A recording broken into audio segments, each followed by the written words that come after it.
আগে পুকুরি খাদ্য দিয়ে নেওয়া হচ্ছে, তারপরে জাল জাল মাছ লাগলে আমরা জাল দেবো, তাই তো? মাছ লাগবে, হ্যাঁ সব বাড়িতে দিয়ে দাও।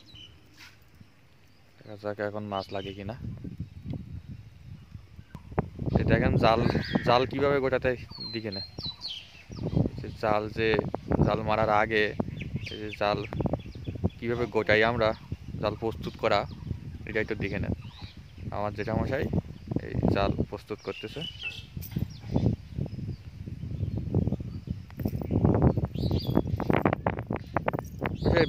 বৃষ্টির সময় মাছ দেখে আসে ভালো, পুকুরি যত মাছ আছে দেখা যাক। এই দেখেন জাল প্রস্তুত করা প্রায় শেষ। এইবার আমরা পুকুরের দিকে যাব।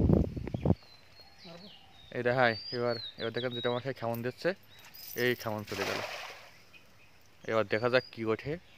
প্রথম খেমন এখানে খাদ্য দেওয়া হয়েছিল, এবার খেমন দিয়েছে। জাল বসা অবধি দেরি করতে হবে একটু, তারপরে আমরা জাল উঠাবো ধীরে ধীরে ধীরে ধীরে জাল। দেখা যাক কি পড়ে। মাছ মাছ যদি ভাগ্যে থাকে তাহলে পড়বে, না থাকলে পড়বে না। আর এখন বৃষ্টি হচ্ছে প্রচুর, প্রচুর বৃষ্টি না, টিপটাপ বৃষ্টি হচ্ছে। এর আগে এক বৃষ্টি হয়ে গেছে,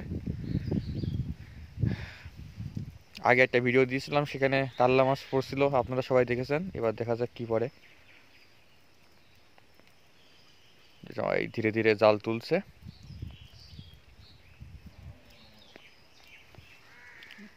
মাছ নেই, হ্যাঁ ঠোকর দিচ্ছে না। দেখা যাক উঠুক, দেখি কি ওঠে। খাদ্য দিয়েছ, না পড়লি তো সমস্যা।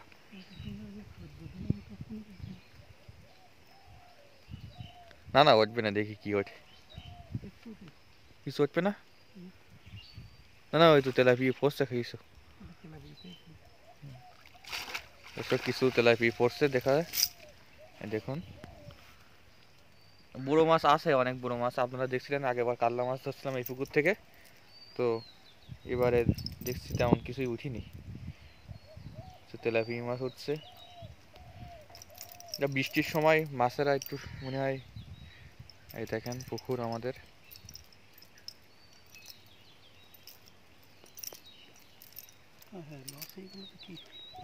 খাদ্য দিয়ে লস হয়ে গেছে।